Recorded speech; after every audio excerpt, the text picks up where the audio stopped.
सुजोग नेबे दशम प्रार्थी रेलवे सरकारी चाकरी पूरण हम जल्दी देखते आप उच्च शिक्षा करना किंतु सरकारी चाकरी करने को इच्छा अच्छी आपण यही आशा पूरण हो रेल नियुक्ति सेल आरआरसी आपण एक सुजोग से नहीं आसी आपण को तालिका देती सुजोग हाथ छड़ा करंतु नहीं एनई आरआरसी ईसीआर एक विज्ञप्ति प्रकाश पाई आपण जदि आवेदन पर आग्रही तेबे विस्तृत भाव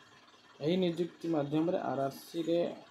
अप्रेंटिस पदवी पूरण हो एने ऑनलाइन माध्यम आवेदन करने को पड़ो एने उभय महिला और पुरुष आवेदन करने नियुक्ति माध्यम 1100 रु अधिक पदवी पूरण हो दशम पास कर प्रार्थी यह सुजोग ने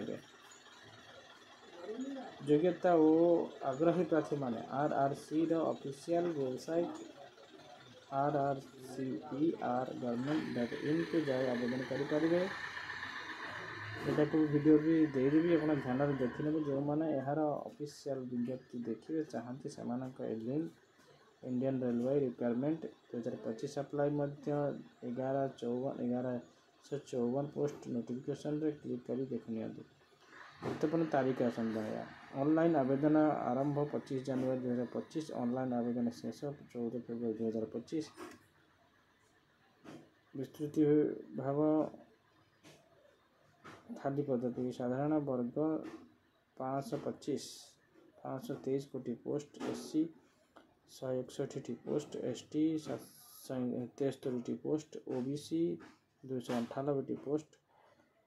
ईडब्ल्यूएस 69 पोस्ट मोट पदवी 1145 पोस्ट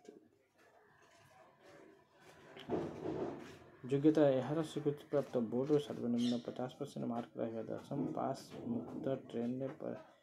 आईटीआई प्रमाण पत्र विस्तृत सर्वनिम्न सीमा हूँ बयस 15 वर्ष सर्वाधिक बयस 24 वर्ष विस्तृत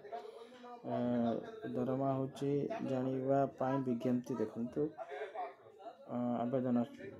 शुल्क समस्त वर्ग 100 टंका और अधिक जानापी लास्ट पर्यंत देखु मेरिट लिस्ट व्यक्तिगत साक्षरता डॉक्यूमेंट जांच वीडियो भल लगे लाइक शेयर सब्सक्राइब करूँ।